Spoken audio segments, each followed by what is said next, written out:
Hello, everyone. Thanks for tuning into this episode of the Creatives of Windsor Podcast. I'm your host, Anthony Sherdown, and today I'm sitting down with local musician and the owner of Musicland in Amherstburg, Bethany D'Alimonte.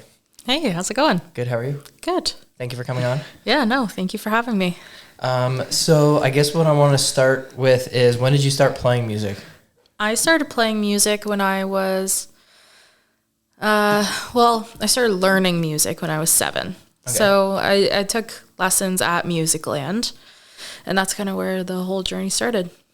I want to get into the whole Musicland journey, but I do have one follow-up question first. Okay. What did you start playing? Like, what was the first instrument? Piano. Piano? Mm-hmm. And then guitar after that? No, actually, I went to voice, and I did my full Royal Conservatory of Voice, so I learned classical first. And then from there, I specialized in jazz and pop. If you went through formal training, do you have to, is there some people that no matter how hard they try, they just can't sing? Or can I get this question a lot. I'm not going to lie to you. I get this question a lot. Usually from the student themselves being like, I can't sing. I'm like, no, you can. If you can carry a tune, you can sing. If you can't carry a tune, then, you can learn it. It's extensive training for real. What's carrying a tune mean? Like being on pitch. So matching pitch to another person. Okay. So if I went, match pitch with me, then you can sing. Okay. Yeah. But if you can't do that, can't meaning your voice won't do that? Yes and no. There is training. It's called ear training. And what ear training is to be able to match pitch and to hear, have you ever heard someone say, this is a major chord or this is a minor chord? To be able to hear the difference between those. Yeah. And you can ultimately learn it. So I'm not saying that no one can, if you can't carry a tune, you can't sing. It's just there's a lot more that goes into it. So question, yeah, everyone can sing. Okay, interesting. Yeah. So and then people have perfect pitch, right? And yes. Is that when they can just hear a sound and then know what note it's in? Yes and no. Perfect pitch can definitely mean that, and being able to hear the major, the minor, the seventh, the augmented, the diminished, and that's a bunch of crap, basically. But perfect pitch is a lot of different things. To be able to be that's a C note. Most people who can pick that out do a perfect pitch. But there's also the aspect with it, not everyone's going to be that's a C note. You can be able to match the pitch and know what it is, but not be able to call out exactly what it is? Yeah. If I flicked my fingernail on a glass, could you tell me what note that is? I can personally do that, yeah. Yeah. What is that typically? You're usually, so in the way that sound works, if you were to tap your finger on a glass or whatever that, that is in the range of third or fifths. So thirds being your harmony, fifth being the high harmony of it.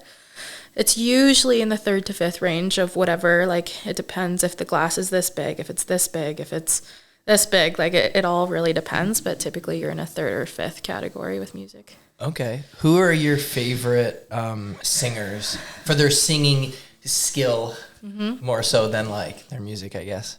I would say Adele. Adele is a very big influence of mine, and growing up I had a lot richer of a voice. Now I have a very clean voice when I sing, but when I was younger, when I was in grade school or something, everyone's you sound like Adele. It's because I had a really thick, rich sound to my voice, which ultimately was just me not being not knowing anything. It's just the natural tonality of my voice.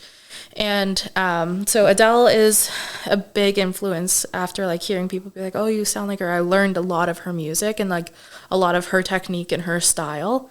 So I love her voice and what she does. Another person who I love their whole persona as an artist and singer is Paul McCartney. Huge Beatles fan.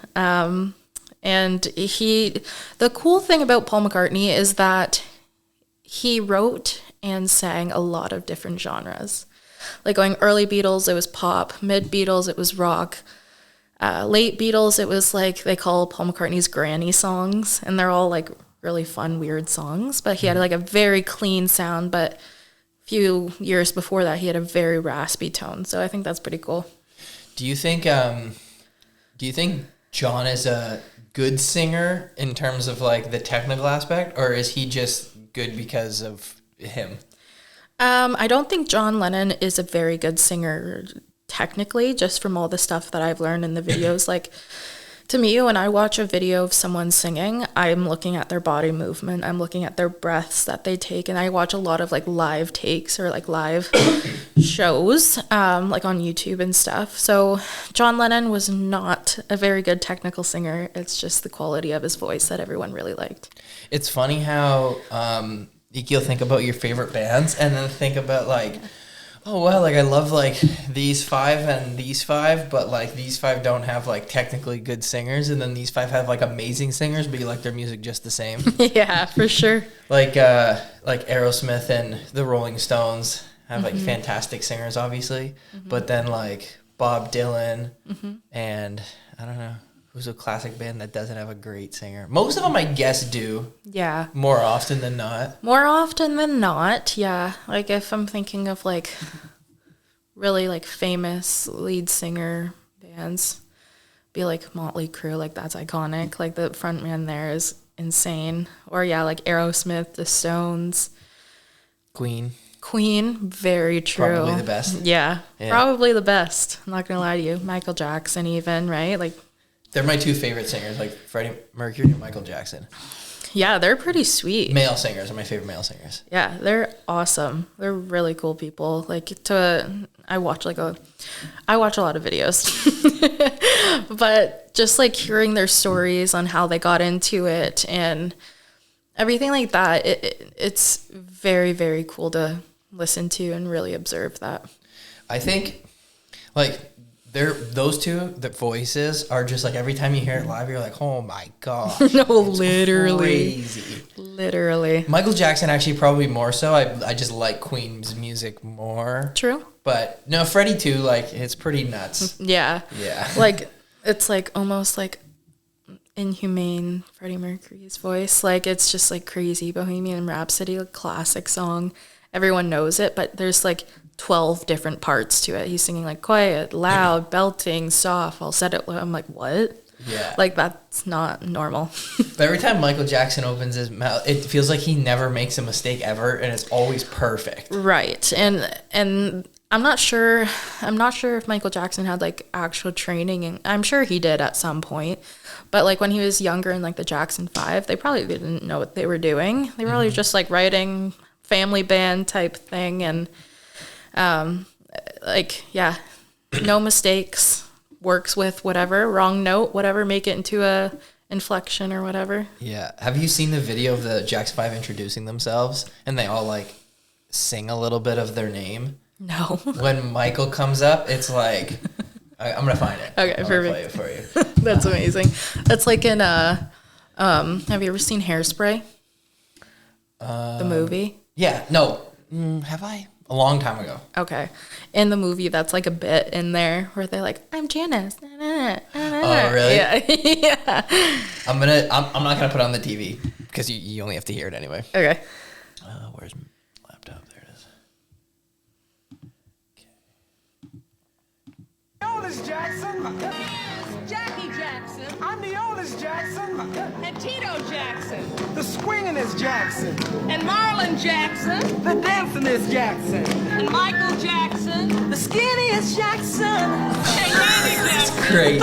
Oh my God, that's amazing. Because like they can all sing and like they did Right. fine with that, but his voice is like, oh my God, and he's so little. He's so much littler than all them too. Like For sure. Like the first 2 are like adults, and he's just a little kid. Crazy. That's amazing. Yeah. And it sounds like when he's older too. Like he still sounds exactly like that. No, for sure. Yeah. Yeah. I listened to like on like audiobook the memoir of Michael Jackson's like ex-wife. Forget what it was called, but it was Elvis Presley's daughter. Yeah. Mm-hmm. Right. That was a very interesting story, and to hear like her perspective of all like Michael Jackson's stuff and like how that came to be and like their relationship, and like it honestly like took me in closer to like listening to his music after. I was like, that makes sense. Do you like Elvis's voice? I do like Elvis's voice. Do you? Yeah.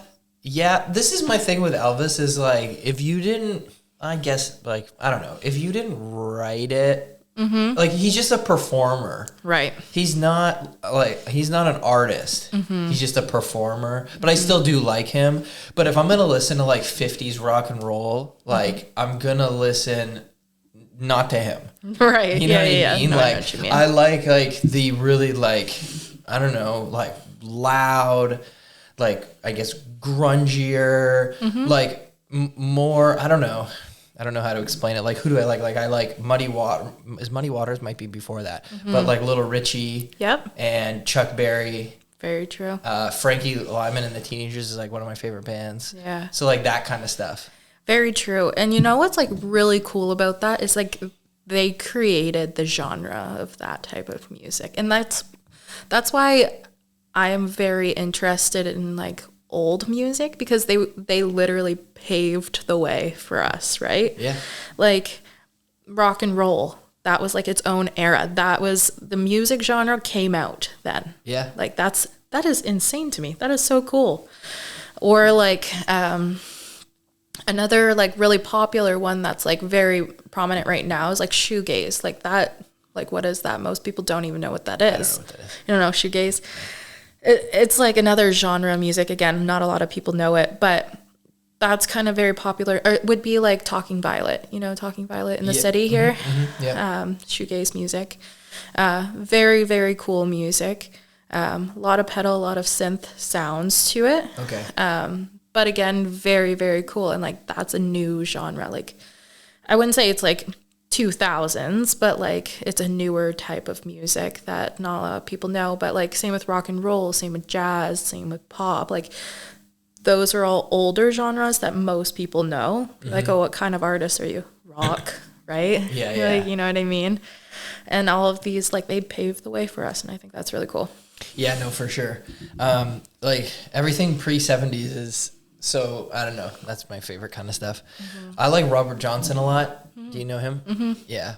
I think that was like the 20s, teens, 19s. Yeah, around then probably. That kind of music is like why there's music, like music is the way it is today. Honestly, yeah. And I think that's so cool. Like when I was in school, we were learning like history of music.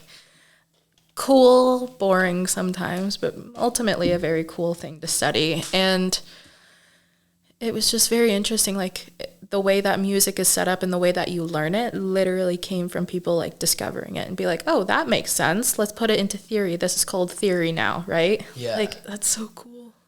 Yeah, I've been trying to get into more blues. Like I really, really am into like Billy Strings right now. Cool. Which is like, it's cool because it's all like he's happening right now, but the music he's playing is like back then kind of. Right. You know, do you listen to him at all or no? I don't listen to a lot of blues, and I honestly should, because it's like whenever I hear it, I'm like, oh, I love that. I think I'm just like a very biased listener. I know what I like, and I listen to those songs over and over and over and over again. Like I can listen to one song on repeat probably all day. Yeah. I don't know. I'm a music, like I make music, and don't get me wrong, I make, or I listen to a lot of it, but I think I need to expand my my ears a little bit. Yeah, sometimes you get stuck listening to the same kind of stuff. It is good to switch it up a little bit. It is. It's hard too, because like sometimes I'll like start doing that and be like, no, I really don't like that song, and then I'll turn it off. Like, you know, I'm like, okay, maybe I should just keep going. So what is your favorite, we'll get back to the music we like, but what is your favorite instrument to play? I would say my favorite instrument to play, that's a hard question because guitar and piano are so very different. I would say piano probably. I've been playing it the longest, and I've gotten a lot more comfortable with it, where guitar is something I picked up maybe a few years ago now, and I enjoy it 100%. I really love that instrument, but yeah, piano would probably be my answer for that. How many things can you play? How many instruments? Just piano, ukulele, and guitar. Okay. Not bass? I guess, yeah. Play bass a bit. Yeah. What kind of do you like to play, electric or acoustic guitar more? Acoustic. Yeah. Yeah, very much. I was actually talking about this today with another teacher's student. He makes guitars, and it's the coolest thing ever. Like, he doesn't know how to play. Like, that's why he's taking lessons, but he knows how to make guitars. That's sweet. It's amazing. And so he brought in this one today, and he made an electric guitar, but the body of it is like the trunk of a tree. So like you can see like the wood, whatever the grain, I don't know how to explain that, or like the pattern of the wood. And it's a bunch of like little circles of them, and then like the rest of it is like green around it, and then it's just like a bunch of these. But he made the neck like very chunky, and that's what I like about acoustic guitars. It makes like I can fret better if I have like a bigger neck on it. So he made an electric guitar, which normally has a very thin neck on it, made it like a chunky neck. I was like, that's the coolest thing ever. Like, but yeah, I like to play more acoustic for that reason. Do you finger pick or use a pick? Both. Both. Yeah. What finger picking seems like it's its whole other thing. It is. It's very difficult to learn, and like sometimes you feel like you're just like dumb because like you're like, okay, I can see my finger doing it and I know to go 1, 3, 2, 4, but like connecting that at first at least was very hard. Is your muscle memory there now? Yeah, it is. Yeah. And I'm trying to expand it a little bit. Like I'm so used to doing like Travis picking, which is just like the normal everyday one, or just like I don't know, you pluck 2 at the same time. I'm not even sure what it's called, but it's definitely an art in itself. It's something that you have to like really hone into, practice it every single day for it to like develop. It's yeah, that seems so crazy, but muscle memory is such a cool thing that like when you learn something like that, you just know it forever. Right. Like, you can get rusty, but for sure. Yeah. Yeah, and I think a really cool thing that I got to like visually see is my dad. He stopped playing, so my dad kind of inspired my whole musical journey and career, but he played in a band while I was growing up, and it's really what inspired me to do all of this. But he played guitar, or he does play guitar, and then he stopped for like a really long time, and I was just like, oh my gosh, I would tell him every day, like, let's play together. He's like, no, I don't want to. And it was like years. And then once I took ownership of Musicland, I needed a teacher, and I was like, this is your way back in. I need a teacher. You got to teach. So he picked it up, and yes, like he was rusty at the time, but now he's really like getting back into it. And that's cool. Yeah, it's very cool to see like firsthand how like an artist who inspired so many people then like took a break from it. It was like, I can't with that. And then like going back into it, and like the passion and like the dedication is like much richer now. Yeah, no, that's awesome. How long have you had the business for? Since 2022. Okay. And you told me when we came by like in February the story of like how you took it over and how you used to take lessons there. Can you tell that story again? Yeah, for sure. So going back to before I was even born, Musicland was owned by a guy named Trevor Marshall, and he was actually, it wasn't called Musicland at the time. It was called the Canadian Conservatory of Music. And it was located on Murray Street, so the street right behind Musicland. Okay. And it was just like a little, I don't know, like a little storefront. There was like a bunch of different ones. They ultimately ended up on Murray Street, and then from Murray Street, they moved to Richmond Street. And then my dad was a student at that like Canadian Conservatory, and then him and Trevor became like really good buddies. My dad got into his band, and it was called Revolver. And they played all over like Windsor, Essex. They were like a bar band, very iconic at the time, between like the 70s and 80s type of thing. And then in 86, Musicland moved over to Richmond Street. My dad got into the business, like he was a partner with Trevor. Okay. And they ultimately changed the name to Musicland. And then my dad and Trevor kind of just like ran it, teaching like lessons, retail, that type of thing. And then from there, my dad was like, I don't know if I can do this full time. Like, my sister was born, and it was like hard times. Like, my dad's a real estate agent, and so market wasn't great, whatever. He's like, okay, I need to get a real job. And so he went into real estate, Trevor, whatever, bought him out of it. And then Trevor carried it through all these years. He moved to England. He's from England. He was from England. Should probably say that. But he moved back. I don't know. I miss these. I'm like, oh, these people don't know these people. Yeah, you're good. You're good. Okay. So he ultimately went back to England and opened a Musicland there. Okay. And there's another one that's called Musicland East. And anyway, he went to England, and then Mrs. Farmer, the infamous Mrs. Farmer, Amherstburg people would know this, is that she carried Musicland for the past like 35 years. Oh, he moved back to England a long time ago. In the 90s. Okay. Like, yeah, but like pretty much like a long time ago. Yeah. And How old are you? I'm 25. Okay, I'm 29. Yeah. It doesn't feel like the 90s feels like it's not, but I it is now know. because we're getting older. Yeah. Okay. But so he moved back. Mrs. Farmer ran Musicland for the past however long, and then Mrs. Farmer was the one who like hired me after. So I took lessons and like started in 2007.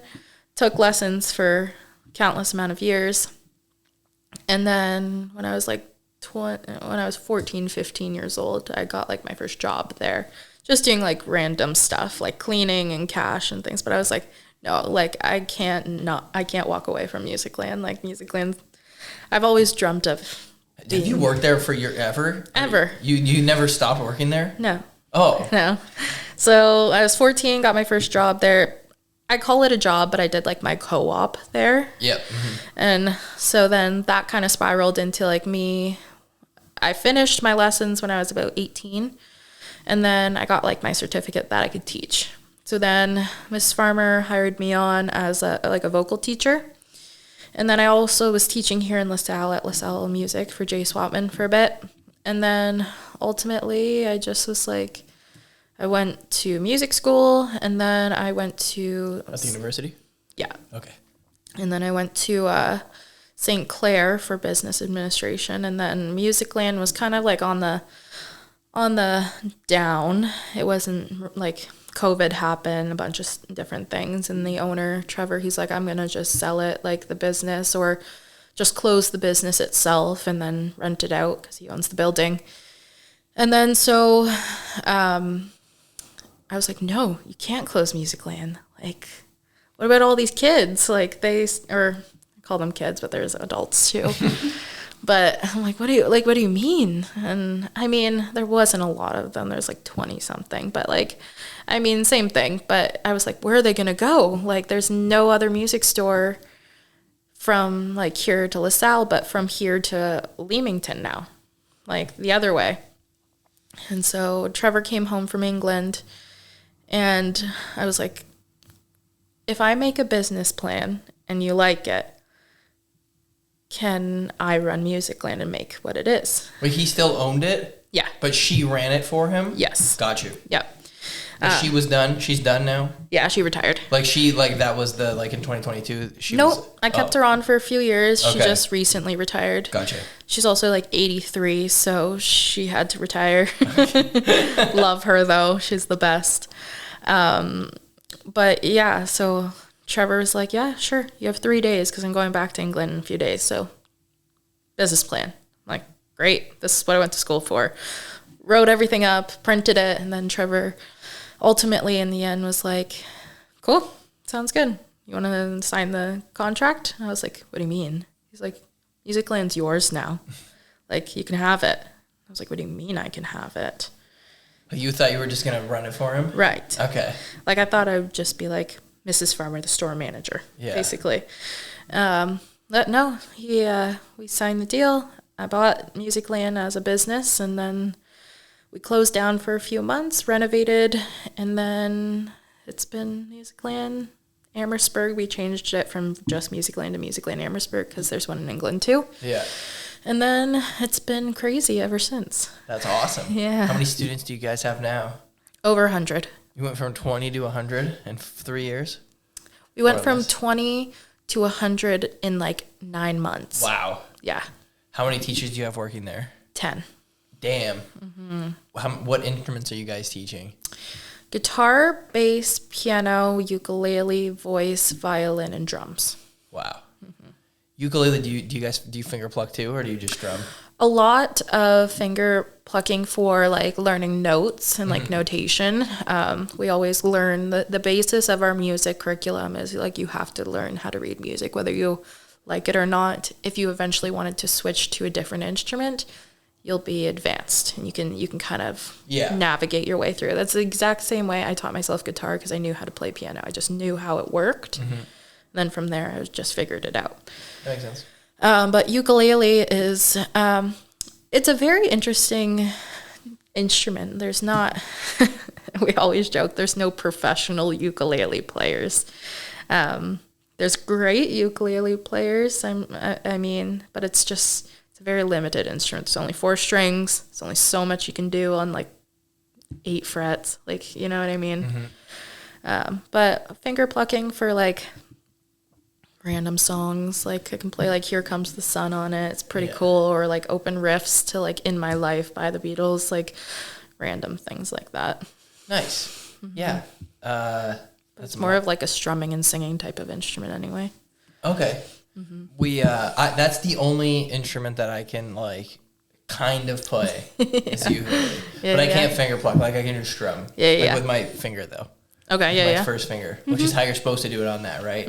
Yeah. Yeah, it's actually funny too because some students really like to play with a pick for that instrument, but like ultimately you're not supposed to. Like they do make like felt picks for it. Which is very interesting. You don't get like that nice like ring out of the strings. It's kind of like plunk, plunk, plunk, plunk. But I mean, it's different for all students. It's very cool. Once I learned like chords and like to be able to like strum fast, I honestly like, I haven't played in so long. This is kind of making me want to play it again. The last time I played, I was in California in the fall and I was staying at a hostel and they just had one. Cool. So I just grabbed it and took it to the beach and I was like, oh my God, I haven't played in forever. But then I haven't played since either. But I would just look up guitar chords and then just like play for sure whatever song I wanted just based off the chords kind of thing. Right. Yeah. The only thing I can't do is a B note on it. Because a B on a ukulele is like super hard. I forget what it is, but I can't do it. You bar the first two. Yeah, that's like why it's hard. Yeah. You got a bar and then these two got to come over here. I can't do that. That's okay. Well, I'll teach you. That's okay. So anytime there's like, I'm like, I want to learn that song. And I look up and there's a B. I'm like, fuck. Just transpose it. Transpose everything to C. Then it'll be fine. If I play it as a C, it's okay? Every other, like E, D, everything is, D was a little tricky. D, yes, all 3 fingers at the top. I use 3 fingers, I don't bar it. Yeah, 3 fingers at the top. E sucks. E is the worst. Really? Yeah. It's like a C on a guitar, but you're not skipping one, right? Oh, you're talking about E minor. Oh, that's E minor. What's an E? So E is the first fret, like top string, so like the 4th string. Yeah. Then it's 2nd fret, bottom string, and then it's 4th fret, 3rd string. So it looks like that. I'm like, no, we're not playing that today. Yeah, that's a lot to get to fast. Yeah. It took me a while to be able to get to D fast. Yeah, for sure. But that a D's in every single song. So if you can't do it, you can't play anything. So can't play anything. Like the first song I learned was Riptide because it's super easy and that's the first song they show you in any book either too. Is it? Yeah. Because it's very catchy. It only has 3 chords. For sure. And then in the bridge there's an F or something. Yeah. Yeah. But that's it. Yeah. C, F, A minor, G. Very popular ukulele chords. G took a minute, but I can't play guitar, but I used to like screw around on a guitar and it's just a D. It's just a D. Exactly. Yeah. Exactly. So like that pattern takes a second, but once you got it, then you can. Yeah. For sure. I remember like just making myself like hold my fingers there. Yeah. Because that's when you have to go into fast too, and you can't when you first start. Right. Yeah. My biggest tip with that and like being able to switch chords fast is like, okay, you switch to your chord, but ultimately your next thought is not just strumming. Your ultimate next thought is going to be, where are my fingers moving next? So you have to visualize on where your fingers are supposed to be going. Okay. And then ultimately, that's where muscle memory can kind of develop. I like going from G to C because you're just moving that finger over. That one's fun. Yeah. The only thing is every time I play a G, this finger comes down late and you can hear it in the first strum. Okay. Yep. It's almost like I'm hammering on that chord. Right. Just because I can't grab it with one motion. Right. Yeah. That's where like you have to really visualize it. That might help you along the way there. Does playing it wrong for too long mess you up because you did it wrong for so long? I mean, that's your muscle memory for that chord now. I'm really comfortable with that shape, but it's always doing that. The third and it's finger's been like late. 10 years of doing that. Yeah. Honestly, just do it that way. Yeah? Yeah, you can try it. Do you think like people that play guitar like actually play like for real, like they make little mistakes like that? 100%. Yeah, okay. 100%. Like I often see like how my dad plays and everything like that. And like my dad's like a really good guitar player. So like a mistake, he can recover it very easily. Like he knows like all the little tricks on like, okay, that's a bad note, but I'm going to make it into a riff so it sounds cool. Or like I'm on the wrong fret, but if I put my finger here, like he knows like if I'm on the wrong fret, I can put my finger here and it would sound good. Things like that. Like they all know very like in-depth theory of the guitar neck. So yeah, I'm sure they're playing stuff wrong all the time, but you don't hear it because they know how to fix it. Because you can play the D, like a D chord, but you can also like move it around and play it in a million different spots, right? Yes. Yeah. Okay. And that's actually really funny because using that shape on a bunch of different things, it's called something different, obviously, like when you move it, but like there was a song was it was Smooth by Santana. I'm learning that with these two people that I play with, and we're gonna play it this Saturday, and he's like, what chord is this? And I was like, I don't know, it's a D shape, but it's like where the E minor is on a guitar. And I was like, honestly, I have no idea. And then I go to my dad, I'm like, what chord is this? He's like, well, it could be called 3 different things. So what are you like, what key is the song in or whatever? I'm like, honestly, like I don't even care at this point now. A key, when it's in a different key, do you have to tune your guitar differently or no? Or is that just that's different tuning? It's just a different tuning. Okay.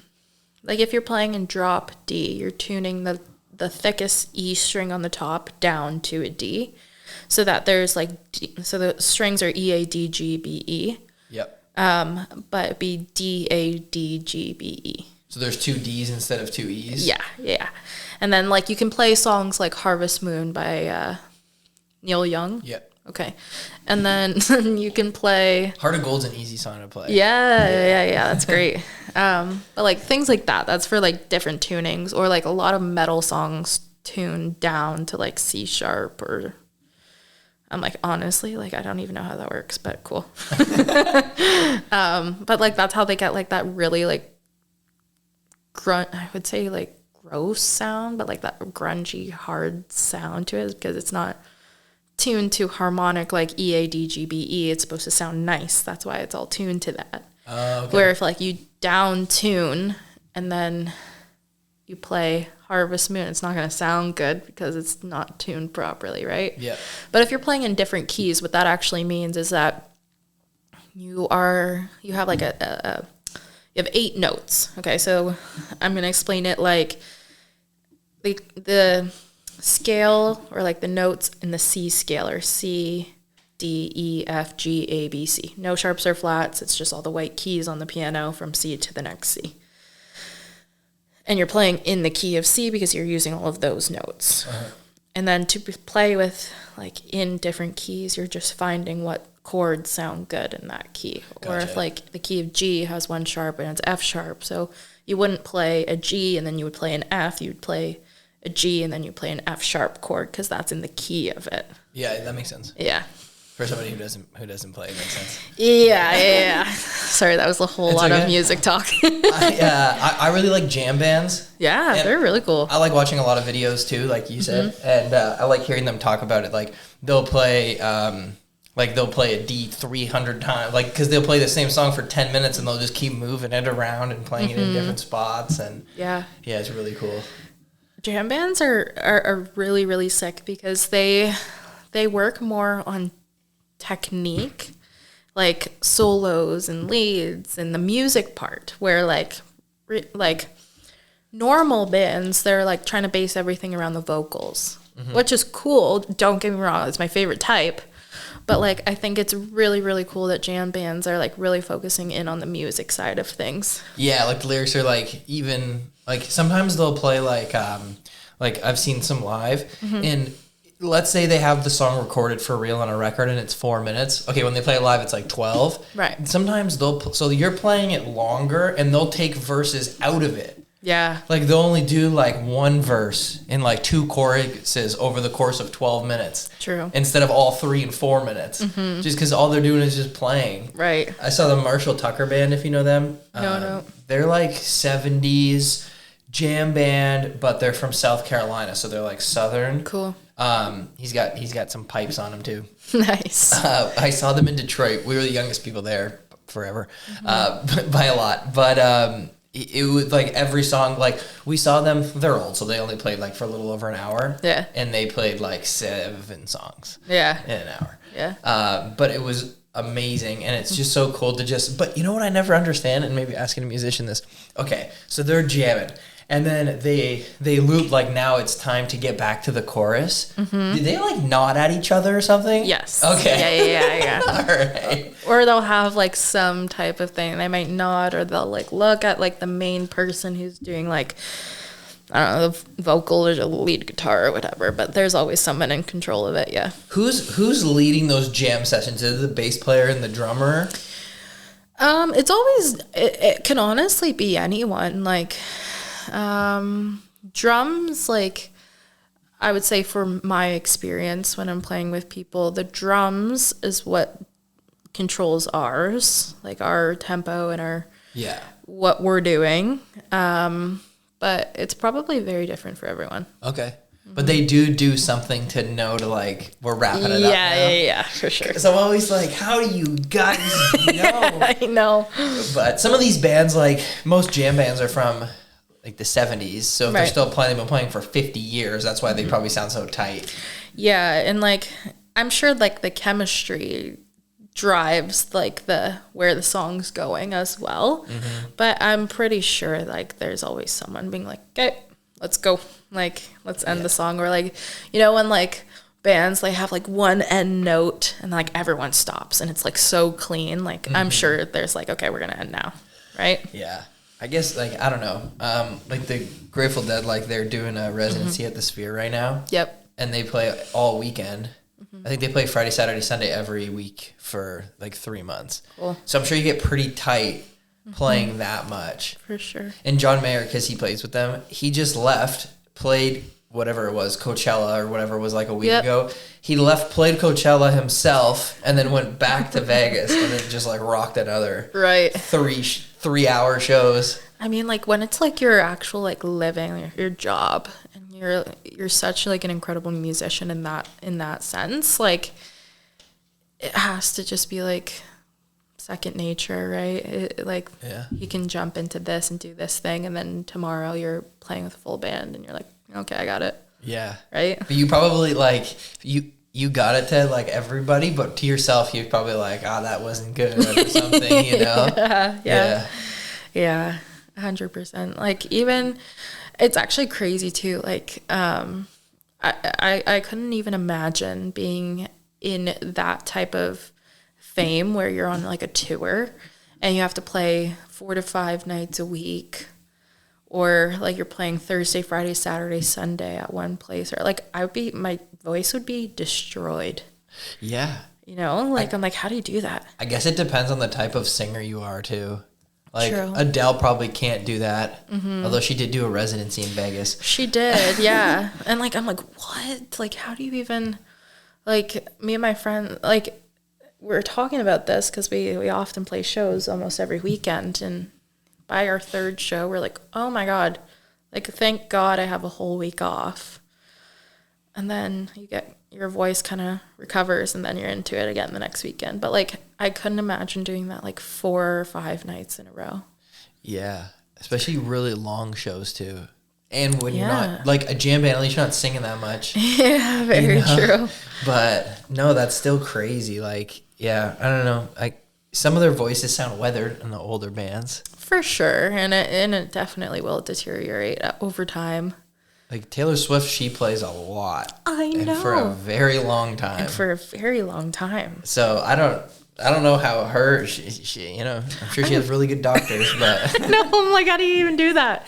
And you know that it is like you know that it is live. You can, when you're a musician and you are like, you know how things sound. You can know when something's live, or if it's something that like you're lip syncing most of the time. Hers is all live. Like, that is nuts to me. yeah, Yeah, that's really cool. yeah. Okay, so the business, what is your, actually, let's do this. You've been having a lot of events there. Mm-hmm. That's really cool. What, what's this open stage event that you have coming up? What is that? Open stage is like our open mic night that started in August of 2022. Okay. So that was like our first type of show.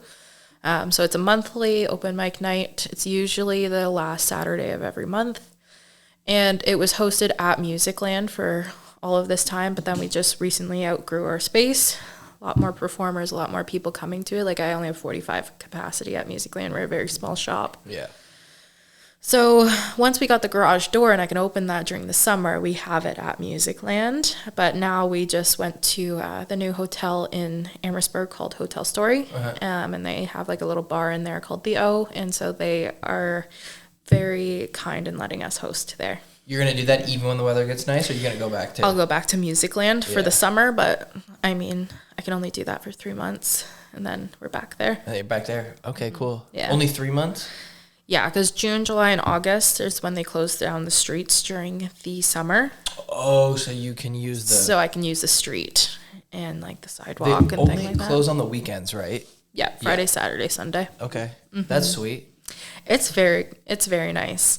I'm very grateful for that because that is how I built my business. Yes, a lot of businesses downtown do benefit very well from open air. And like, that's what it's called, like open air. I will say some don't, and I feel for them, but they are businesses that will always have business. Like the jewelry store, hairdressers, things like that. They don't love it because no one's really going to them off the street, but they have a curated people who walk through their front door. Regulars, yeah. You know what I mean? Like, yeah, that makes sense. so for Musicland, for the like the popcorn shop, for like the little trinket store around the corner, like we need that. We need the streets to be closed, and so that there's people walking up and down, because that's how we get business. Yeah. No, it's awesome. It's fun going there too. Like, you know, go there like in the summer and just hang out and like grab a drink or walk around, and it's fun. Yeah. In the last like 5 years, or not Musicland, Amherstburg has really did like a 180. Amherstburg used to be a very sleepy, small town, not a lot to do. Like, and that was like the majority of me growing up. Yeah. And then like in the past 5 years, where like investors came into Amherstburg, and like the people, like the community itself invested into Amherstburg, it's been like amazing. Yeah. It's, you know, a lot of like stuff like that happens in usually like poor neighborhoods, and sometimes it doesn't work out, but sometimes it does, like gentrification. Right. But I think in Amherstburg, where it's not a bad neighborhood and it is a good neighborhood, and everybody around like does have like, you know, like it's not very poor there. No. It's probably was really good and a lot easier for it to like grow fast. Right. And yes and no. Like the Amherstburg, for the most part, didn't have a lot of money. It was just like new families moving to town that saw the potential of it and then brought the money into the town. Nice. Where like, I would say like Harrow wouldn't probably benefit for something like that, because it's all like what is that, like mid-income or to low income families and things like that. Yeah. But the also benefit for Amherstburg as well is we're the only downtown that is not a main road. So like Harrow and Kingsville, like that all is like their main traffic. Busy street, yeah. So like that's why they can't close down the streets. For Amherstburg, our downtown is not a main street. Like it's not the highway that runs from like Windsor all the way down to Is that still Leamington. front when it gets in thing? It's still front? Yeah. It's called Sandwich when you get into Amherstburg, Okay. but yes. Yeah, it's front, yeah. Yeah, you guys have like a decent amount of blocks away Yeah. from that traffic. Yeah. Yeah, that's really nice. Yeah. But then you get like people that are like, there's no parking. I'm like, where is there ever parking in any other town or city? Or like, why is this only an Amherstburg problem? I'm like, oh my gosh, just walk. Like you can find parking 2 blocks It's a nice down. walk anyway. It's a nice walk. There's a riverfront. Just walk it. We like I ride bikes, so we go to the Libro Center a lot. Nice. So like in the summer, it's nice to go there and then come downtown after, kind of thing. Yep. All sweaty, and, and you just hang out and check it all out. But yeah, no, it's really cool. So what other events have you done like that you've really liked, or do you have coming up, or anything like that? So last summer, 2023 was when I installed, not me, I didn't install it. I paid someone to install it, the garage door on the front. And it was at the end of summer, so we didn't really get to use it a lot. So then kind of took all the winter months to think of like we're doing like live music series. So we did Live from the Garage, and it was every Friday for the whole summer. It was like a free show to the community. Okay. And so we did a bunch of different bands, like Hutch, the Brandies played, like solo artists like Lauren Victoria or Martina Lynn, Brooke McKenna. A bunch of different artists played. And so we do events like that, which I think is pretty cool. And then so that was through like the summer months. And then we switched to a winter month series called Candlelit Concerts. And those ones are really cool. They're very intimate shows, like 15, 20 people show up. Are you playing in the next one? I am, yeah. I saw that. Me and a friend, we're going to do that one. But it's a really nice atmosphere, honestly. Like the intimacy of the room itself, it's kind of like, I don't even know how to explain it. It's just like so nice. It's just like a nice atmosphere and like nice feeling. You really genuinely get to know the artist that's playing and listen to their stories and like their songs. Some of them play covers, some of them play all originals. It's really cool.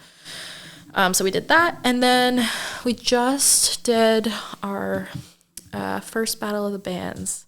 That was really cool. That was something that I've always wanted to do. Where did you do that at? So auditions were held at Musicland, and then the actual show was at Shooters. Okay, nice. And yeah, I saw some pictures. It looked really cool. Yeah, that was like, I was not expecting the turnout that we had. So at Shooters, I was like, okay, like I need a bigger venue. Shooters, whatever. They're used to hosting that many people. Like 200 is their capacity. Okay. 400 people showed up. Whoa. Yeah. I was like, okay, I really don't know what to do here. But it was nice that it was like nicer out so people could stand outside and you could still hear the music from outside and things like that. How many bands played? Sorry to interrupt. 4. Oh, okay. Yeah, so we had 14 bands audition, and we were only supposed to pick 3, like me and the other 4 people that were like the judges. But all of them were so good. It was so hard to pick, so we ultimately picked 4. Okay. And then what'd the winner get? $3,000. From who? So I had a bunch of sponsors. So it was Hotel Story, the new hotel, Bouffard Tax Preparation. There we go. Yep. Shooters sponsored, my dad's company sponsored, Musicland sponsored, Bucket List Coffee Roastery. Yeah, that place is cool. Yeah, really nice people that own it too. Who else was a sponsor? A Hole in the Wall. They're the restaurant right on top of the bookstore. They're only open Fridays and Saturdays. They're open above the bookstore? Yeah, it's really cool. It's like a speakeasy vibe. Not a lot of people know about it, but they're open Fridays and Saturdays. That's cool. Very like, there's only like 30 seats or something in there. And yeah, it's a really nice venue. So they sponsored. So I ultimately raised $6,000. $3,000 went to the band that won, and then $3,000 was donated to H4, which is the homelessness hub and the Welcome Center in Windsor. Okay, sweet. That's awesome. For your personal music, Yeah. how often do you play like events and because you play a lot of events, right? Like you get hired to play events. How often do you do that? Through the winter months, I'd say maybe once a month. Through the summer, at least like twice every weekend. Oh, wow. Yeah. Is that a lot? It is. Do you always play with like alone or with other people or? It's different all the time. For the most part, like since I first started gigging when I was 19, it was all solo stuff. Okay. And I kind of built my like business on just like being a solo performer, and it was just me and the keyboard. And then once I got a taste of playing with other people, I was like, no, I need to do that. That is so fun. Like playing by yourself it's a fun experience, and I do enjoy doing it.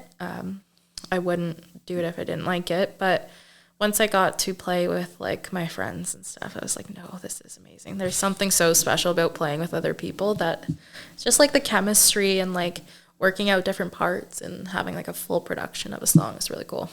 Are you working on any new music for yourself right now? I am, yes. So I took a big hiatus, like a couple years off, and now I'm just getting back into it. So I'll have a full album out this year, hopefully. And I'm working with Derek Impens. Nice. Yeah. What kind of music? Like your previous stuff? No, I shouldn't say no, because like my previous stuff doesn't have a real genre on it either. It's just like a bunch of songs I wrote, very different from one another. This one I'm coming out with like more of a folk tune, and Max Marshall is featured on that one. Cool. And then Grady Kaplan played steel on that, so that's really cool. I was so appreciative when he said that he would play on it. So Is Max singing or he's just playing? he's singing. It's a duet. Cool. Yeah, so that'll be out, and then hopefully a full album by the end of the year. Nice. But it's all like different genres. I can't say it's like indie or folk or rock, because there's like a bunch of different type songs on the album. Do like are you playing guitar and piano? Like you're kind of depends on the song. Mm-hmm. Do you have a lot of like backing instruments or no? Honestly, it's just all like real instruments, just like guitar, piano, drums. Like are you bass. like is Derek playing the drums in the song? Derek is playing the drums in the song, as well as like the bass. Acoustic guitar and piano are me in the songs. Do you just And track then- it at different times? Is that how you do it? Or Yeah, so like we do the guitar first and then add piano on top of it or whatever that is. Yep. And then Derek is doing some lead guitar on it. Like I said, Grady's doing steel. So yeah, it's a lot of like real instrumentation, which I love, and I had a hard time with when I first started doing my music, just because it was just me, so I had to do a lot of it digitally. Mm-hmm. And now that like I'm working with other people and like getting inspiration like that, it's really cool. Where do you get your inspiration from to write songs and to record and stuff like that? A lot of it is personal experience of like the songs that I've written. Growing up, it was a challenging childhood, but a lot of my songs are based off of that. And then I have some love songs and stuff like that. A lot of personal experiences is what helps me write. There's other ones where I've heard a story of a friend told me, and then I wrote a story about it, or I wrote a song about it or something like that. But the inspiration comes from what I've lived through. Nice. Who are some of your favorite songwriters? Like what are some of your favorite bands? I know we talked about your favorite singers, but Beatles. yeah, it's all over your shop. Yeah, honestly, it's as soon as I heard, I vividly remember this scene. I was in my dad's car. He was driving me to school one day. I was probably grade 6. Honestly, no, probably earlier than that, grade 4 or 5. My dad had this big binder of CDs, there was 4 CDs on each page, back and forth, and then he put in the one album, and the first song that came on was "I Feel Fine" by the Beatles, and I'm like, what is that? That's crack. like the opening riff. Dun, dun, dun, dun, dun. Like, I was like, what is that? What is that? And like, he showed me all of their songs after that. And I was like, that's what I want to do. That's like, I want to write music. I want to learn how to play piano. I want to learn how to play guitar. I want to do all of those things just from that one song. And that's why I think the Beatles are so special to me, is just because they were my first introduction to music. Yeah. And my dad played in bands. They played Beatles songs all the time. So I'd say they're my favorite band of all time. Other bands that I really like, the Pixies. I really like that type of music. Honestly, I love a lot of local music too. Like, I listen to Hachino all the time. Don't tell Robbie that. Don't tell Robbie that. Same. I listen to them a lot too. Great. It's a great album. Yeah. Home Run was a great album. Their new album is really good. They call it their hard stuff. I love that. That's amazing. I love local music. The Brandies are another great band. Fortunate to know them all, like, and have friendships with them, but I really value and listen to their music a lot. Yeah. Nice. Yeah. Yeah, I love the Beatles too. Like, at our wedding, like, all of our songs were Beatles songs. Nice. Like that. Like leaving the ceremony, first dance, entrance. That's amazing. The last song was all Beatles songs. And like, that's the thing. The Beatles wrote about love, and that is what is so cool. They wrote so many songs, and all of them are very different than each other, but they're all about the same thing. Like, that is amazing. How do you like write 350 songs and like they're all very different from each other, and most of them being number one hits, but they're all about one thing? Yeah. True. Like, yeah, that's crazy. Yeah. What is it? Like, that doesn't work. That doesn't happen. I think my favorite like rock and roll song is Your Blues. Your Blues, great song. Yeah. Yeah, 100%. Or Don't Let Me Down. There's a version. The only other version I will listen to of that song is from Across the Universe, like the movie. Yep. And the two people that sang that one, it's the only like cover I'll listen to of that song, because like I genuinely love all the originals. But yeah, that movie and like all of their songs in the movie that they redid, incredible. Very, very good soundtrack. Yeah, it was actually hard for us to find like the first dance, like one that was slow enough to dance to. Yep. But we did In My Life, which you just brought up. Mm-hmm. Yeah, that was great song. And then one of her best friends, their first dance was another one from the Beatles, and I cannot remember which one it was right now off the top of my head. But they don't have very many slow ones, so they don't. The other one that's like very iconic for like that, like weddings and stuff, is Something in the way she moves. Yeah. That one's pretty slow. It wasn't that one. I cannot remember what song it was. When you think of it at 3 a.m., then text. That's funny. Yeah, the Beatles have always been like a big band for like the two of us too. Yeah. Like ever since we started dating. So that's kind of why we're like, let's just pick all their songs. Yeah, and like it's so beautiful. Their songs are so like nice. Just like a genuinely nice song to listen to. Yeah. Where like, and the other really cool thing about them is like there's so much music too. Like usually like for me at least, like I'll listen to an artist and be like, I don't really like that album. There's not one album by the Beatles I don't like. Or song. Yeah. Like even the Little Piggy song I like. like what? Yeah. Yeah, no, it's true. There's like, and there's so much like variety. Mm-hmm. Like you can listen to like so many different genres. Right. Like all the same, like on the same record even. Yeah. The Beatles are just incredible. They are the people or the band that really paved a lot of people's like way into music, and I think that's really nice as well. For sure. We were in Mexico with my wife and her dad and his friend that lives there, he's had a pretty cool life, and he lives in Mexico now, but he's from Windsor, and nice. We were just like talking and stuff, and he is like, oh, he's older, he's like back in the 70s, and he went inside the house and got a picture of him and Ringo Starr. Oh my gosh. Just like hanging out. That's amazing. He's like, our wives were friends back then. I was like, that's crazy. Me and my wife kept talking about that. We're like, that could have been like any famous person or musician, but it was a fucking Beatle. It was a Beatle, Like, honestly. You know, like that's fucking crazy. That's nuts. Like- Actually, a story. So Trevor, the guy that I was telling you about, Yeah. he went to England and he played a private party, and this was like years and years ago. And him and his band, they were called the All Stars, I think, at the time. I don't know. But they were playing a house party at like a mansion. George Harrison walks in and plays with them. No way. Yes. Wow. And there's like photos, and like Trevor calls my dad the next morning. You're not gonna even believe this, John. Like, what? Like, guess what? My dad's like, bullshit. Like, no way. And that happened. He's like, no, I have pictures. I literally have pictures. George Harrison played with me in my band like that. I'm like, that's a freaking Beatle. Yeah, like that's cooler than like even like Brian May or something, who would be like super cool, but it's just like a different level of cool. Yeah. You know? Yeah. Yeah, that's pretty sweet.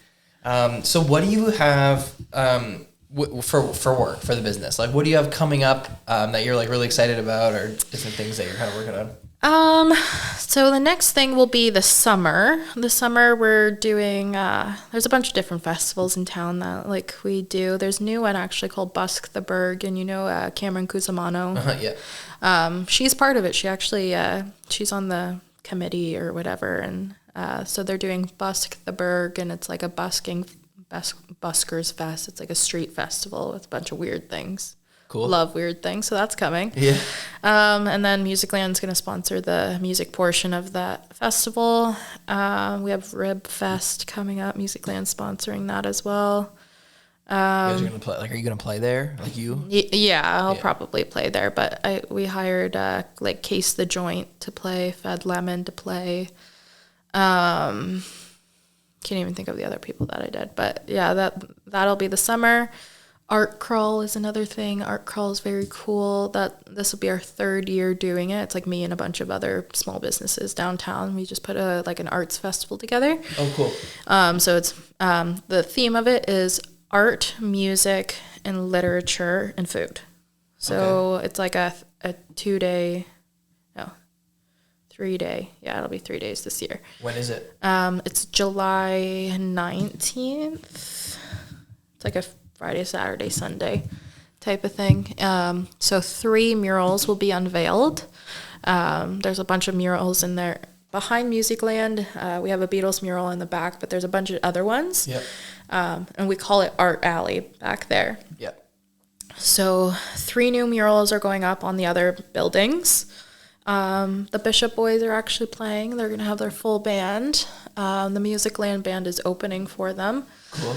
What's the Musicland band? The Musicland band is Emily Pontini, Graham Dolson, myself. It was Jacob McIntyre and Bilal Nasser, but they aren't playing with us this year.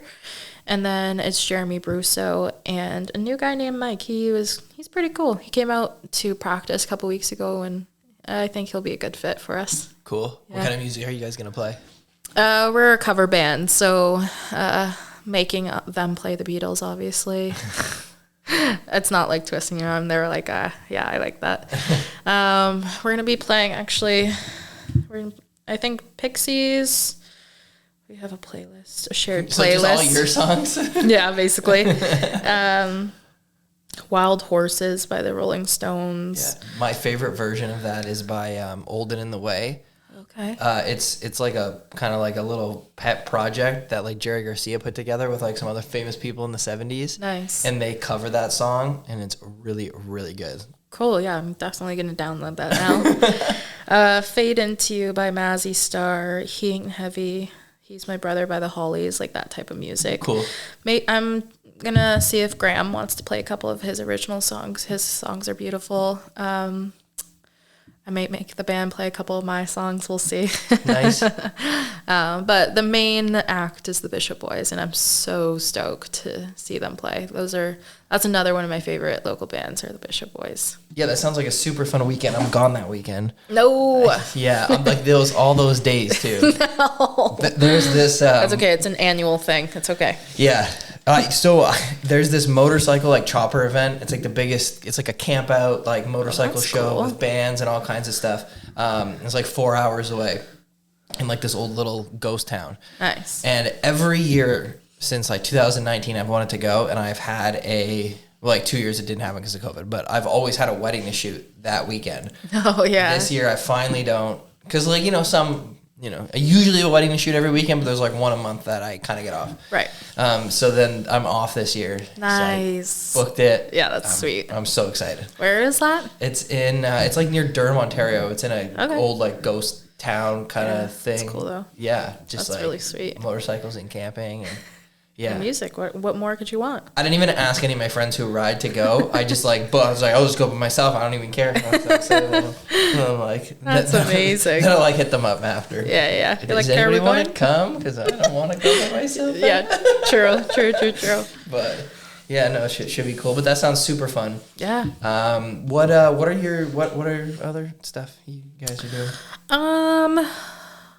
We might have a Musicland summer camp for like kids like 8 to 12. Okay. A lot of our families have been asking, which I'm very grateful for. I'm very grateful that our students love coming to Musicland so much, and like the atmosphere and like the community that we've built. So a lot of the students want to spend a whole week with me. Same with Dave Wilson. Do you know who Dave Wilson is? Local musician. He's a teacher at the shop as well. Cool. And then one of our teachers, Brooke. So it'll be the three of us. So hopefully we'll get that up for the summer. And then just the Musicland recital at the end of the summer. That's all of our students. Not all of them. I would say like 25 actually perform, but be doing that. Where do you guys do that at? Typically we do the recital at a church, Encounter Church on Alma Street in Amherstburg. Really nice venue, like stage, lights, PA, like wow. I don't have to bring any drum set, don't have to bring anything. Nice. Yeah, I'm like, okay, perfect. So we'll be doing that, and of course open stage every month, the last Saturday of every month we do that. But I don't know what the rest of the year will hold. Yeah, no, I'm that excited sounds to great. Figure it out. Yeah, the summer's always a good time, so yeah. It's cool that you're doing so many different events, especially so many that are at the shop, like Garage Door was a good idea. Yeah, honestly, like it's brought students in, it's brought new families in, just like opening the door. The number one joke that everyone makes when it's up is like, that's the cleanest window I've ever seen. Like I hear it 20 times a day. Really? By like people walking by, and then ultimately they come into the shop, look around, buy something. Like that's why open air is so beneficial for us. Yeah. That's because it's like those people would not be there. Every job has the same stupid joke though. Right. Like it does. Like my best friend does pest control, and if you get rid of wives, people just yell at them. All oh my day. Gosh, that's hilarious. Or they'll be like, you do aunts, you do uncles. Like, okay, true. But the wives one is like the most. Oh my gosh. He'll just be like a neighbor will be like, do you get rid of wives? Ha ha ha. Oh my gosh, people are so bizarre. Honestly, like the general public, and we say this all the time, the general public are nuts. like some questions I'm just like, what? What? Like, I don't know. Yeah, there's always some interesting characters floating around. Always. The good outweigh the bad. Yeah. Yeah. For the most part, yes. And the weird ones aren't bad. No, and I love weird people. I love weird things. Like this is why I do what I do, is because like the community and everything like that.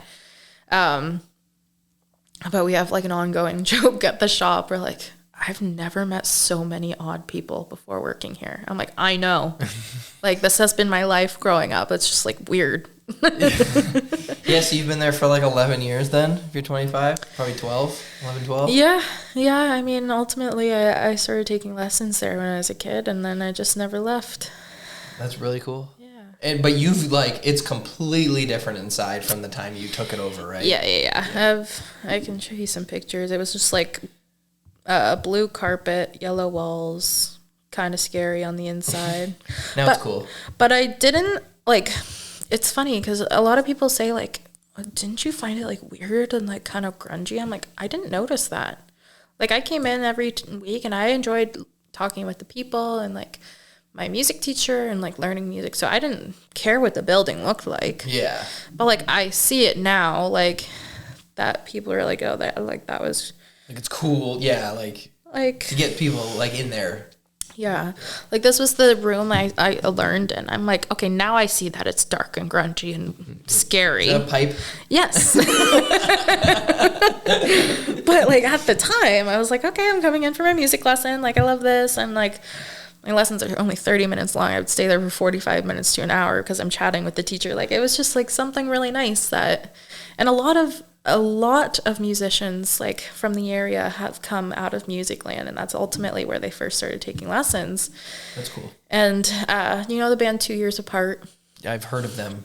Okay, they're from Amherstburg, and we are like, Musicland built us. Like that's our joke, like with each other. Like this is where like everything started for us. This is how we learned how to play music. This is how we like bonded with our teachers, and like ultimately it's like you have that one-on-one experience with your teacher that like most kids don't get. Like if you're just at school or whatever, extracurriculars, like you don't get that type of mentorship. And I think that's something really special that we get to do.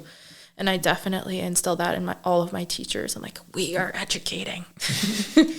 Do you ever plan, because like you have such a cool setup and everything, but it sounds like you're growing so fast. Do you ever plan on getting something bigger or like expanding? Yeah, I think about it often. I would probably expand to like either like 2 locations though. I would never close down. Like Musicland is a staple of Amherstburg. Would you keep with the second one? Would you put it somewhere else, or would you keep it in Amherstburg?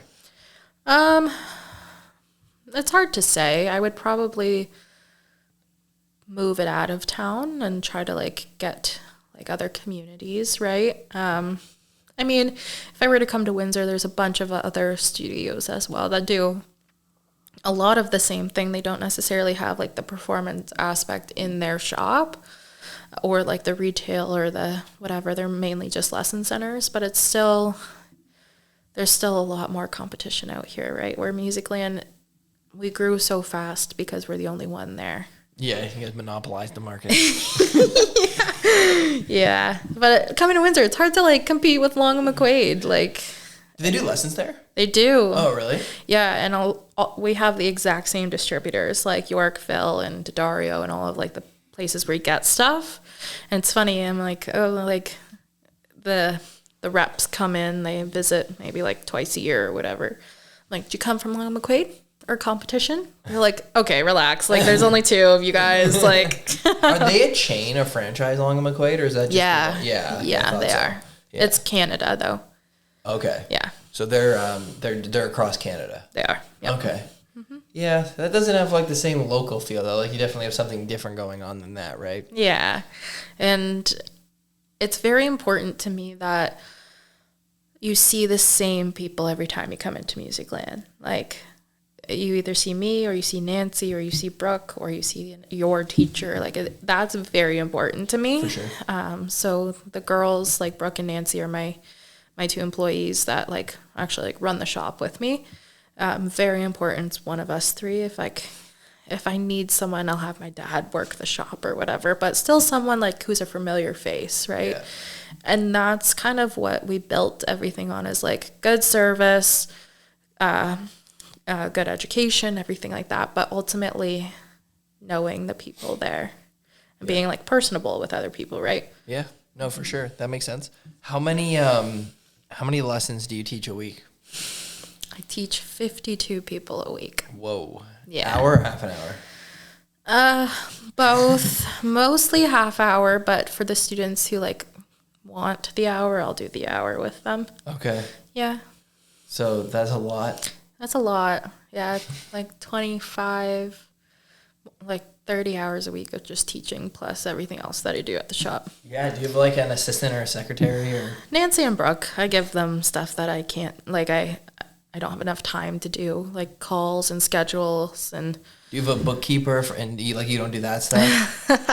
So I went to school for business, so I have a hard time being like You do all your books? I do all my books. Oh I do my it all. gosh. I have someone who does like my taxes and does like the filing. Because you have an accountant. You guys are I have an corporate, accountant. I assume. So Yeah. you can't do them anyway. Yeah. Yeah, so I have an accountant and stuff like that. And like we're always in contact with each other if I have questions or whatever. But for the most part, I do all my books and stuff like that too. My wife works by herself and is getting a bookkeeper. Honestly, like I give it to her. Great. Like I wish I could be like that and just hand it off, but I know like I can do it, so I'm not gonna. Yeah. I'm Italian. That's just how Italians work. She's Italian too. Oh, okay. But yeah, no, I like I've always done my own books. I don't know. I think it's different for me because I'm on a computer all day. Right. So it's kind of easier. Like my wife is never on a computer at all. Right. You're not really. I guess you are a little bit. Lesson plans and things like I think what caused me to do it is because when I took ownership, I was still in school. Like I was in my second year of business school, so I was like I was learning everything at the same time I was applying it. Oh wow! So I just like kept on You doing finished that. school? Yeah, I finished school. Wow. Yeah. So yeah, I'm glad that's over. Wait, so you what month did you take over the business and when did you finish school? I took over the business in May of 2022, and then I graduated college in June of 2024. Yeah. 2 years? Yeah. Like all half of second year and then all of third year. Oh my gosh. Yeah. That's a lot. Yeah. You're I don't- crazy. I don't know how I survived that, Yeah, but I no came out shit. alive. I can't believe you didn't drop out. I thought about it, but ultimately, like, what if I don't want to do Musicland forever? I'm not saying that that is something I won't do. Like, I love what I do. Yeah. But if I'm like, okay, like, now, like, I have a business administration and marketing. So I can pretty much, like, if I have that, I can pretty much do anything that I want to in the field. Yeah, for sure. No, that makes sense. Yeah, I almost dropped out of college, like with my business. Yeah. In my last year, and then I Yeah. was like, I might as well just. Right. Might as well just finish. almost Get the stupid paper. Yeah. Yeah. Yeah, but I was close. I very much neglected it like the last couple months though. Yeah. Like when I started, I did so many extracurriculars and little extra things, and at the end, I was just like, Yeah. You Did you know, go to college? yeah, St. Clair. St. Clair. Nice. Yeah. What'd you take? I took journalism, Nice. which I teach there now. Oh, in that that's program. amazing. Yeah. That's so cool. Yeah. That's really awesome. It was, it was really cool. We actually I taught my last class on Monday. Nice. Yeah. They're, well, it's like the semester's done, but they put a ton of programs on hold at college, and that's one of them. Okay. So I taught a different program too. They're all on hold. So I'm not So teaching now anything. you know what it's like to be a teacher. Yeah. It's very Yeah. fun. I like it a lot. Yeah. It is. It's also like, like it was a lot of fun to do, but at the same time, it is a lot like to leave business, like my business. That's Right. why I like this. This class is always a winter semester. Winter's my slow season. Okay. Cool. It's easy to step away. Right. Last year I did one in the summer, which I told them I couldn't do. Yeah. No, I had to can't do miss that. too many. Like, I'd be like, I can't. Like, can somebody cover this week? Or we Right. got to do this, or we got to do that. And it's like, it's not fair for them. It's not, 100%. I can't. No, Work's totally too understand. busy. For sure. But like, even in the winter, like, there was a guy who, like, another teacher who taught right after me, same group of kids. Okay. They're not kids. Like, I know what you mean, they're though, like our yeah. age. Yeah. Same group of students, but like I go away a lot. So like 2 or 3 times this semester, I was like, can you just, like, he doubled up this week and then got the next week off, and then I would just, instead of me doing like my section, I would just do his section and mine and just teach 2 weeks back to back. Oh, I see. Yeah. Which is like super chill. The students don't care. Like, what's Right. the difference? Right. They had those hours for class anyway. So Right. Yeah. And that's the difference between one-on-one teaching and then like group class teaching, where I have such a hard time like having like another teacher cover my students, and so does the student. They have a hard time with it too, which understandable. But I mean, we're all we all know the same thing. We are all teaching from the same curriculum. But it's so hard in that aspect to like step away from the student or the teaching for like a week or two. Like I had to take some time off this like past month, and then like when my students, like I ultimately got back in the classroom with them, they're like, "Where have you been?" And I was like, "Whoa, like I'm glad that you like me, but like it's okay. Like we all know the same thing." Yeah. No, I get that. I guess that is nice. You had to teach like a group instead of. Yeah. And the nice thing is like the people, like the difference is that person who's covering me is their teacher. They're not teaching my class. Right. They just like, it's week 5. They just did week 5 and 6 of their class. Right. And then I did week 5 and 6 of my class on week 6. Right. So that's a big difference too. They're not actually covering my stuff. Right. Which like in high school and stuff, if you have a sub, they're covering your stuff. Right. But we essentially just traded, which is like way better. Yeah. Yeah. So much easier. Yeah. Yeah. And it just, the students, they don't care anyway. Yeah. No. I think it's funny too, because like whenever my students come in from like actual like grade school or high school, they're like, "Oh, I had a sub today. Like it was the worst." I was like, "Do you feel like that when I have to go away too?" Like you would never say that to my face, but like, is that how you feel? Yeah. Oh, that's funny.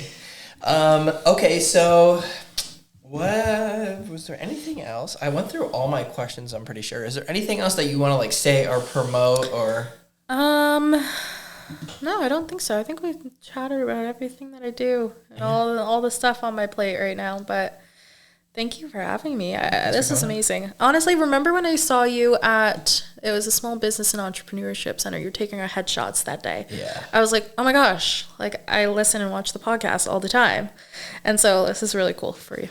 Me being on it now. Yeah, no, thanks. Yeah. Once I was at like the shop and everything, I was like, yeah, you got to come on now.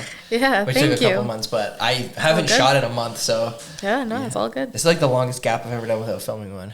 Oh, really? Yeah. I don't know, it's just been busy. But, okay, so obviously you're in Amherstburg and you have a storefront, so that's really nice. Yep. But what's your socials for them? So I mainly just do Instagram, and then it's just Bethany D'Alimonte Music.